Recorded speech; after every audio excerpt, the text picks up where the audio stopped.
ನಿಮ್ ಪ್ರಕಾರ ಏನು, ಇಲ್ಲಿಂದ ಇಲ್ಲಿಗೆ ಮೆಜರ್ಮೆಂಟ್ ತಗೊಂಡಿದೀವಿ ಸರ್, ನಮ್ದು ಕರೆಕ್ಟ್ ಆಗಿದೆ ಅಂತ ಅಂದ್ರಿ. ಆದ್ರೆ ಇಟ್ ಈಸ್ ರಾಂಗ್. ಇದು ಆಯ ಇಲ್ಲ. ನೋಡಿ, ಇಲ್ಲಿ ನಾರ್ತ್ ಈಸ್ಟ್ ಕಟ್ ಆಯ್ತು. ಎರಡನೇದು ಯುಟಿಲಿಟಿಗೋ ಅಥವಾ ಸ್ಟೇರ್ ಕೇಸ್ಗೋಸ್ಕರ ಮಾಡ್ಕೊಂಡಿರುವಂತ ಏರಿಯಾ ಕಟ್ ಆಯ್ತು. 25 × 33 ಎಲ್ಲ ಆಯ ಬಂತು? ಈಕ್ವಲ್ ಮೆಜರ್ಮೆಂಟ್ ಇಲ್ಲ. ಯಾವುದೇ ತರದ ಕಟ್ಟು, ಎಕ್ಸ್ಟೆನ್ಷನ್ಸ್ ಯಾವುದೇ ತರ ನೀವು ಮಾಡ್ಕೊಂಡಾಗ ಕೂಡ ಅದು ನಿಮಗೆ ಆಯ ಆಗಿ ಬರೋದಿಲ್ಲ. ಮತ್ತು ನಾವು ಯಾವುದೇ ಮನೆಯನ್ನ ಕಟ್ಟುವಾಗ ಇದನ್ನ ಚೌಕಾಕಾರ ಮಾಡೇ ಕಟ್ಟಬೇಕು, ಪ್ಲಿಂತ್ ಅನ್ನ ಕನೆಕ್ಟ್ ಮಾಡಬೇಕು. ಆದ್ರೆ ಈ ಆಯದೊಳಗಡೆ ಸಂಪು ಮತ್ತು ಇತ್ಯಾದಿಗಳು ಬರಬಾರದು. ಶ್ರೀ ಗುರುಭ್ಯೋ ನಮಃ. ಮಾಯಕಾರ ಪ್ರಭುವೇ ನಮಃ. ಗಣೇಶ ದೇವಿ ವಾಗ್ದೇವಿ ಮಮ ವಾಕ್ಯ ಸಿದ್ಧಿ ಕುರು ಸ್ವಹ. ವಾಸ್ತುಪುರುಷಾಯ ವಿದ್ಮಹಿ ಕ್ಷೇಮಂಕರಾಯ ಧೀಮಹಿ ತನ್ನೋ ವಾಸ್ತು ಪ್ರಚೋದಯಾತ್. ಆರಾಧ್ಯ ದೈವನಾಗಿರುವಂಥ ಮಲೆ ಮಹದೇಶ್ವರರನ್ನ ಮನದಲ್ಲಿ ನೆನೆಯುತ್ತಾ, ವಿದ್ಯಾಗುರುಗಳ ತಂದೆ ತಾಯಿಯ ಪಾದಾರವಿಂದಗಳಿಗೆ ನಮಸ್ಕಾರವನ್ನು ಮಾಡ್ತಾ, ಜಗದ್ಗುರು ಪಂಚಾಚಾರ್ಯರನ್ನ ಬಸವಾದಿ ಶರಣರನ್ನ ಮನದಲ್ಲಿ ನೆನೆಯುತ್ತಾ, ನನ್ನೆಲ್ಲ ಪ್ರೀತಿಯ ವಾಸ್ತುವಿಜ್ಞಾನ ಯೂಟ್ಯೂಬ್ ವಾಹಿನಿ ವೀಕ್ಷಕ ಬಂಧುಗಳ ಅಂತರಾತ್ಮಗಳಿಗೆ ನಿಮ್ಮ ಮೂಗೂರು ಮಧು ದೀಕ್ಷಿತ್ ಮಾಡುವಂಥ ಪರಿಪೂರ್ಣವಾದಂಥ ನಮಸ್ಕಾರಗಳು. ನಮ್ಮ ಎಲ್ಲ ಸಂಚಿಕೆಗಳನ್ನು ನೋಡಿ ಭಾಳ ಖುಷಿಪಟ್ಟು ತುಂಬ ಜನ ಮೆಸೇಜ್ ಮಾಡ್ತಾ ಇದ್ದೀರಾ. ಮುಂದಿನ ದಿನಗಳಲ್ಲಿ ಕೂಡ ಇನ್ನೂ ಹೆಚ್ಚಿನ ವಿಡಿಯೋಗಳನ್ನು ಮಾಡುವಂಥ ಒಂದು ಪ್ರಯತ್ನವನ್ನು ಮಾಡ್ತೇವೆ. ಅದರ ಜೊತೆಗೆ ನಿಮಗೂ ಕೂಡ ಸಂಚಿಕೆಗಳು ಇಷ್ಟ ಆಗ್ತಾ ಇದ್ದರೆ ಫಾಲೋ ಮಾಡಿ, ಸಬ್ಸ್ಕ್ರೈಬ್ ಮಾಡಿ ಮತ್ತು ಶೇರ್ ಮಾಡಿ. ಅದರ ಜೊತೆಗೆ ಅನೇಕ ವಾಸ್ತು ದೋಷಗಳು, ವಾಸ್ತು ಸಮಸ್ಯೆಗಳು ಅಥವಾ ಕಟ್ಟುವಂಥ ಸಂದರ್ಭದಲ್ಲಿ ಗೊತ್ತಿಲ್ಲದೆ ಮಾಡಿಬಿಟ್ಟಿದ್ದೀವಿ, ಬಾಡಿಗೆ ಮನೆಗೆ ಬಂದುಬಿಟ್ಟಿದ್ದೀವಿ, ಭೋಗ್ಯದ ಮನೆಗೆ ಬಂದುಬಿಟ್ಟಿದ್ದೀವಿ ಅಂದರೆ ಖಂಡಿತ ಯೋಚನೆ ಬೇಡ. ಎಲ್ಲದಕ್ಕೂ ಒಂದು ಸಣ್ಣ ಪರಿಹಾರಗಳಂತೂ ಖಂಡಿತವಾಗಿಯೂ ಇರುತ್ತೆ. ಯಾವುದನ್ನು ಮನ್ಸಿಗೆ ಹಾಕೋಬೇಡಿ. ಖಂಡಿತ ನಮ್ಮನ್ನು ಸಂಪರ್ಕ ಮಾಡಿ, ನಮ್ಮ ಕೈಲಿ ಎಷ್ಟು ಸಾಧ್ಯ ಅಷ್ಟು ಕೂಡ ನಿಮ್ಮ ಜೊತೆಗಿದ್ದು ಆ ಪರಿಹಾರವನ್ನು ಮಾಡುವಂಥ ಒಂದು ಪುಟ್ಟ ಪ್ರಯತ್ನವನ್ನು ಮಾಡ್ತೇವೆ. ಅದರ ಜೊತೆಗೆ ಇದೇ ಏಪ್ರಿಲ್ ತಿಂಗಳಿಂದ ಏಪ್ರಿಲ್ ಕೊನೆಯ ವಾರದಲ್ಲಿ ಹೊಸ ವಾಸ್ತು ತರಗತಿಗಳು ಪ್ರಾರಂಭ ಆಗ್ತಾ ಇದೆ. 3 ರಿಂದ 5 ತಿಂಗಳ ಕಾಲ ತರಗತಿ. ಯಾರಿಗೆಲ್ಲ ಆಸಕ್ತಿ ಇದೆ, ಮನೆಯಲ್ಲೇ ಕೂತು ವಾಸ್ತುವನ್ನು ಕಲಿಬೋದು, ನಮ್ಮನ್ನು ಸಂಪರ್ಕ ಮಾಡಿ ಅಂತ ಹೇಳ್ತಾ, ಇವತ್ತು ಆಯದ ಬಗ್ಗೆ ಮಾತಾಡ್ತಾ ಇದ್ದೇನೆ. ಆಯದ ಬಗ್ಗೆ ಮಾತಾಡ್ತಾ ಇದ್ದೀನಿ. ಆಯ ಅಂದರೆ ಏನು? ತುಂಬ ಜನಗಳ ಪ್ರಶ್ನೆ. ನೋಡಿ, ಶಾಸ್ತ್ರ ಹೇಳುತ್ತೆ, ಯೋನಿಹಿ ಪ್ರಾಣ ಏವ ದಾಮ್ಯಾಂ ಯದಸ್ಮಾತ್ ಗ್ರಾಯಸ್ತತ್ಯೋಗ ಯೋನಿ ಪ್ರಭೇದ. ಯೋನಿ ಅಂದರೆ ಏನಂತ ಹೇಳ್ತಾ ಇದ್ದಾರೆ ಅವರು ಅಂದರೆ, ಯೋನಿ ಅಂತ ಕರಿತೀವಿ ನಾವು, ಆಯವನ್ನು ಯೋನಿ ಅಂತ ಕರಿತೀವಿ ಶಾಸ್ತ್ರದಲ್ಲಿ. ಈ ಆಯ ಗೃಹಕ್ಕೆ ಪ್ರಾಣ ಇದ್ದಂತೆ. ನೋಡಿ, ಆಯ ಇದೆಯಲ್ಲ, ಇದೇ ಮನೆಯ ಪ್ರಾಣ. ನಿಮ್ಮ ಕಟ್ಟಡ ಇದೆಯಲ್ಲ, ನಿಮ್ಮ ಮನೆಯ ಕಟ್ಟಡ ಇದೇ ದೇಹ. ಮತ್ತೆ ಶಂಕು ಅಂತ ಕರಿತೀವಿ ನಾವು. ಶಂಕು, ಆಯ, ಕಟ್ಟಡ. ನೋಡಿ, ಆಯವನ್ನ ಪ್ರಾಣ ಅಂತ ಕರಿತೀವಿ. ಅಂದರೆ ಮನೆಯ ಪ್ರಾಣ ಎಲ್ಲಿದೆ? ನಿಮ್ಮ ಮೆಜರ್ಮೆಂಟಲ್ಲಿ ಇದೆ. ಮತ್ತು ಈ ಶಂಕು, ಈ ಕಟ್ಟಡ ದೇಹವನ್ನು ಇಂಡಿಕೇಟ್ ಮಾಡಿದ್ರೆ, ಈ ಶಂಕು ಆತ್ಮವನ್ನು ಇಂಡಿಕೇಟ್ ಮಾಡುತ್ತೆ. ಇವು 3 ಸರಿಯಾಗಿದ್ದರೆ ಆ ಮನೆಗೆ ಹೋದ್ಮೇಲೆ ನೀವು ಅಭಿವೃದ್ಧಿಯನ್ನು ಕಾಣ್ತೀರಿ. ಇವು 3 ಬಹಳ ಮುಖ್ಯ. ಹಾಗಾದರೆ ಈ ಮೆಜರ್ಮೆಂಟನ್ನು ಯಾವ ಥರ ಮಾಡಬೇಕು ಅನ್ನೋದನ್ನು ಕೂಡ ನಮಗೆ ಶಾಸ್ತ್ರದಲ್ಲಿ ತಿಳಿಸ್ಕೊಟ್ಟಿದ್ದಾರೆ. ವಿಷಮಾಯು ಶುಭ ಪ್ರೋಕ್ತ ಸಮಾಯ ಶೋಕ ದುಃಖದ ಸ್ವಸ್ಥಾನ ಗಾವಲಿಷ್ಟ ಸ್ಯೋರ್ನ ಚಾನ್ಯಸ್ಥಾನಾಗಹ ಶುಭ ಅಂತ ಹೇಳ್ಬಿಟ್ರು.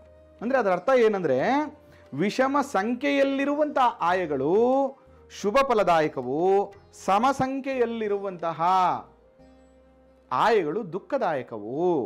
ಮತ್ತು ಆಯಗಳು ತಮ್ಮ ಸ್ವಸ್ಥಾನದಲ್ಲಿ ಬಲ ಹೊಂದಿದ್ದು ಅನ್ಯ ಸ್ಥಾನಗಳಲ್ಲಿ ಅಶುಭದಾಯಕವು ಅಂತ ತಿಳಿಸ್ಬಿಟ್ರು. ಅಂದರೆ ಅದರ ಅರ್ಥ ಅವ್ರು ಎಷ್ಟು ಚೆನ್ನಾಗಿ ಹೇಳ್ತಾ ಇದ್ದಾರೆ ಅಂದರೆ, ಯಾವಾಗಲೂ ಎಕ್ಸಾಂಪಲ್ 22, 34 ಈ ರೀತಿಯಾದ ಆಯಗಳನ್ನು ಮಾಡಬೇಡಿ. ಇದು ಅಶುಭದಾಯಕವಾಗಿರುವಂಥದ್ದು. ಯಾವಾಗಲೂ ಆಯಗಳು ಹೇಗಿರಬೇಕು ಅಂದರೆ ಸಮಸಂಖ್ಯೆಯಲ್ಲಿ ಇರಬಾರ್ದು, ಬೆಸ ಸಂಖ್ಯೆಯಲ್ಲಿ ಇರಬೇಕು. Example 25, 33, example 21, 25. ನಾನು ಸುಮ್ಮನೆ ಎಕ್ಸಾಂಪಲ್ ಹೇಳ್ತಾ ಇದ್ದೀನಿ.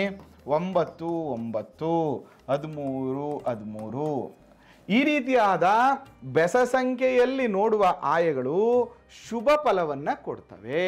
ಈ ರೀತಿಯಾಗಿ ಆಯ ನಿರ್ಣಯವನ್ನು ಮಾಡಬೇಕು. ಆಗ ನಮ್ಗೇನಾಗುತ್ತೆ, ನಿಮಗೆ ಸಮಸಂಖ್ಯೆಯಲ್ಲಿ ಮಾಡಿದಂತಹ ಸಂದರ್ಭದಲ್ಲಿ ಆಯಗಳಲ್ಲಿ ವ್ಯತ್ಯಾಸ ಬರುತ್ತೆ. ಶ್ವಾನಾಯ ಕಾಕಾಯ ಆದಿಗಳು ಬರ್ತದೆ. ಆದರೆ ನಾವು ಬೆಸ ಸಂಖ್ಯೆಯಲ್ಲಿ ಮಾಡಿದಾಗ ಧ್ವಜಾಯ, ಋಷಭಾಯ, ಸಿಂಹಾಯ, ಗಜಾಯ ಆದಿಗಳು ಶುಭ ಫಲಗಳನ್ನು ಕೊಡುವಂಥ ಆಯಗಳು ಸಿಗ್ತವೆ. ಅದಕ್ಕೆ ನಾವು ಯಾವಾಗಲೂ ಕೂಡ ಆಯಗಳನ್ನು ನಿರ್ಮಾಣ ಮಾಡುವಂಥ ಸಂದರ್ಭದಲ್ಲಿ ಬೆಸ ಸಂಖ್ಯೆಯಲ್ಲೇ ಇರಬೇಕು. ಹಾಗಾದರೆ ಆಯ ಅಂದ್ರೇನು? ಉದ್ದ ಇಂಟು ಅಗಲ ಇಸ್ ಈಕ್ವಲ್ ಟು ಕ್ಷೇತ್ರಫಲ. ನೋಡಿ, ಉದ್ದ ಇಂಟು ಅಗಲ ಇದೆಯಲ್ಲ, ಇದೇ ನಮ್ಮ ಮನೆಯ ಆಯ. It is very important. ಇದನ್ನ ಸರಿಯಾಗಿ ನಾವು ನಿರ್ಮಾಣವನ್ನು ಮಾಡಬೇಕು. ಎಕ್ಸಾಂಪಲ್ ನೋಡಿ, ಇದೇ ಉದ್ದ ಇಂಟು ಅಗಲ 1.2 ರೇಷಿಯೋ ಅಂತ ಕರಿತೀವಿ ನಾವು. ನೋಡಿ, ಈ ರೀತಿಯಾಗಿ ಇದನ್ನೇ ನಾವು ಆಯ ಅಂತ ಕರಿತೀವಿ. ಈಗ ಎಕ್ಸಾಂಪಲ್ಲು, ಉತ್ತರ ದಕ್ಷಿಣ 25, ಪೂರ್ವ ಪಶ್ಚಿಮ 35, ಇದು ಧ್ವಜಾಯ, ಸರ್ವಸಮ್ಮತಂ, ಇದು ಆಯ. ಬಟ್ ಪ್ರಾಬ್ಲಮ್ ಏನು ಮಾಡ್ಬಿಡ್ತೀರಾ ನೀವು ಅಂತ ಹೇಳ್ತೀನಿ. ನೋಡಿ, ಮನೆ ಕಟ್ಟುವಂಥ ಸಂದರ್ಭದಲ್ಲಿ ಈ ರೀತಿ ಮಾಡಿದ್ರಿ. ನೋಡಿ, ಇಲ್ಲೇನಾಯ್ತು, ನಿಮ್ಮ ಪ್ರಕಾರ ಏನು, ಇಲ್ಲಿಂದ ಇಲ್ಲಿಗೆ ಮೆಜರ್ಮೆಂಟ್ ತಗೊಂಡಿದ್ದೀವಿ ಸರ್, ನಮ್ದು ಕರೆಕ್ಟ್ ಆಗಿದೆ ಅಂತ ಅಂದ್ರಿ. ಆದರೆ ಇಟ್ ಈಸ್ ರಾಂಗ್. ಇದು ಆಯ ಇಲ್ಲ. ನೋಡಿ, ಇಲ್ಲಿ ನಾರ್ತ್ ಈಸ್ಟ್ ಕಟ್ಟಾಯಿತು. ಎರಡನೇದು ಯುಟಿಲಿಟಿಗೋ ಅಥವಾ ಸ್ಟೇರ್ ಕೇಸ್ಗೋಸ್ಕರ ಮಾಡ್ಕೊಂಡಿರುವಂಥ ಏರಿಯಾ ಕಟ್ಟಾಯಿತು. ಪ್ಲಸ್ ನೈಋತ್ಯ ಮೂಲೆಯಲ್ಲಿ ರೂಮು, ಈ ಜಾಗದಲ್ಲಿ ವಾರ್ಡ್ರೂಬ್ಗೋಸ್ಕರ ಮತ್ತೊಂದಕ್ಕೂ ಇದನ್ನ ಎಕ್ಸ್ಟೆಂಡ್ ಮಾಡಿದ್ರಿ. ಆವಾಗ ನಿಮಗೆ 25 × 33 ಎಲ್ಲ ಆಯ ಬಂತು? ಈಕ್ವಲ್ ಮೆಜರ್ಮೆಂಟ್ ಇಲ್ಲ. ನೋಡಿ, ಈ ರೀತಿನೇ ಬರಬೇಕು, ಈಕ್ವಲ್ ಆಗಿ ಬರಬೇಕು. ಬಾಕ್ಸ್ ಆಕೃತಿಯಲ್ಲಿ ಬಂದಾಗ ಮಾತ್ರ ಇದು ಆಯ ಅಂತ ಕನ್ಸಿಡರ್ ಆಗುತ್ತೆ ಹೊರತು ನೀವು ಯಾವುದೇ ಥರದ ಕಟ್ಟು, ಎಕ್ಸ್ಟೆನ್ಷನ್ಸು ಯಾವುದೇ ಥರ ನೀವು ಮಾಡ್ಕೊಂಡಾಗ ಕೂಡ ಅದು ನಿಮಗೆ ಆಯ ಆಗಿ ಬರೋದಿಲ್ಲ. ಇದನ್ನ ಫಸ್ಟ್ ನೀವು ತಿಳ್ಕೊಬೇಕಾಗ್ತದೆ.